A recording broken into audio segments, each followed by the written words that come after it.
Hello, friends. This is Dave Hurwitz, executive editor at ClassicsToday.com, here with a really good new Carl Nielsen recording, a singleton release thus far. Who knows if it will turn into a cycle? Nielsen recordings seem to have this tendency to become symphony cycles, but who knows? Maybe it's like symphonies and other orchestral music, because you get Symphony number 4 and the Violin Concerto.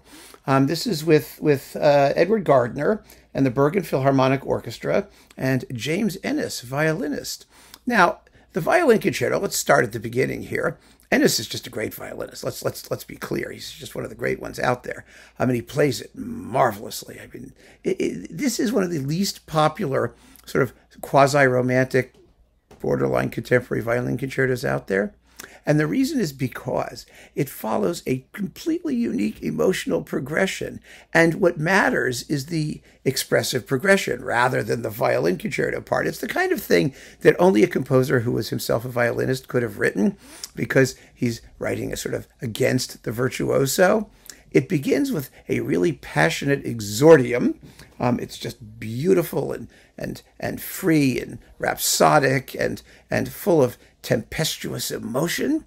And then there's, and then it, goes into other series of moods and slow movement. And then finally a finale, which is marked Allegretto scherzando. And it's light and carefree, and all the grumpiness and hysteria of the first part is somewhat purged in a kind of witty, ironical, relaxing finale. Well, the last thing we want in a violin concerto is a relaxing finale, right? Even if it's happy, it's got to be happy and hysterical. It's got to be full of pyrotechnics and craziness and insanity, and this doesn't do that.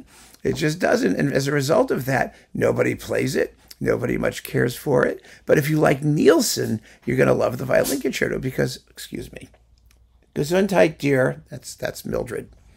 No, that's Finster.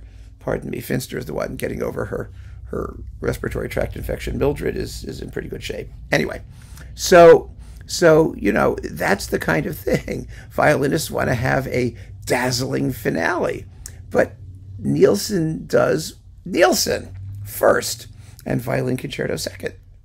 And I just think that's so cool. I mean, I love Nielsen's music, so I love the Violin Concerto. But I can really understand how violinists and violin concerto people are not going to be so hot for it. So Ehnes does a great job with it. And I think the nicest thing about this performance is that finale has a lot of character.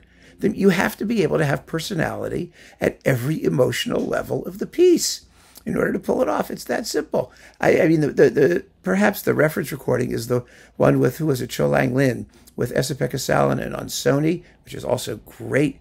You can't pretend that this is a traditional romantic violin concerto. You have to enter into it, into its moods, and project them. And Ehnes does it beautifully. He really does.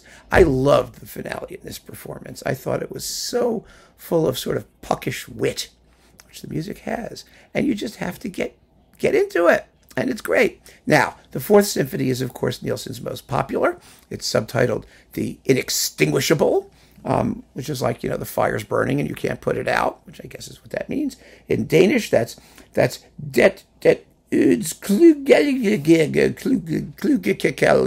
yes, it's Danish. And I mean, people have a lot of fun with this title. It's the inextinguishable, it's the insufferable, the interminable, the intolerable, the imperturbable, it's just a great work. And of course, it is the quintessential finale symphony. I mean, based on the concept of Beethoven's Fifth, sort of, but with its own, battle to win its way towards triumph at the end. And the whole thing comes down to the finale. You can listen to the whole bloody symphony, but if the finale doesn't go, if those timpani don't kill each other, and if the conductor doesn't keep it moving, then nothing that happened before matters. It cannot survive a bad performance of the finale. Well, this gets a very good performance of the finale. One of the better ones, in fact, I would say, because Gardner keeps it moving. I mean, this is not as grandiose a performance as it could be. It's not as big in terms of vision, and the Bergen Philharmonic, which plays absolutely wonderfully, but they're not a powerhouse ensemble. They're more, lean and lithe, which is great for this music. If you're going to emphasize something in Nielsen, any one characteristic of the music. You have to emphasize the music's forward impetus, its goal-directedness. And if you do that, you can get away with a lot of stuff along the way. Well, Gardner doesn't need to get away with anything, but he does emphasize those qualities, which makes this a very exciting performance. Even the slow movement, the second movement, that intermezzo, which is for woodwinds, dum bum da, dum ba da da da dum bum da. He takes it at a good clip. The whole thing moves. You never get a sense of the music stopping. It relaxes, but there's always this underlying restlessness. And the timpani battle in the finale is great. The final uprushing glissando and whap, is terrific, and the strings pick it up right away. And he does not slow down excessively for the grand peroration. I would have liked to have heard some more, trombones and tuba, some low brass at that moment. In a couple other places besides. But listen, it gets the job done in a very, very exciting way. So this is a really good record. It's beautifully well recorded, wonderfully recorded. And so you've got two really fine Nielsen performances, singleton performances. And we'll see if there's going to be more. It wouldn't surprise me. Nielsen, like I said, seems to come in clumps.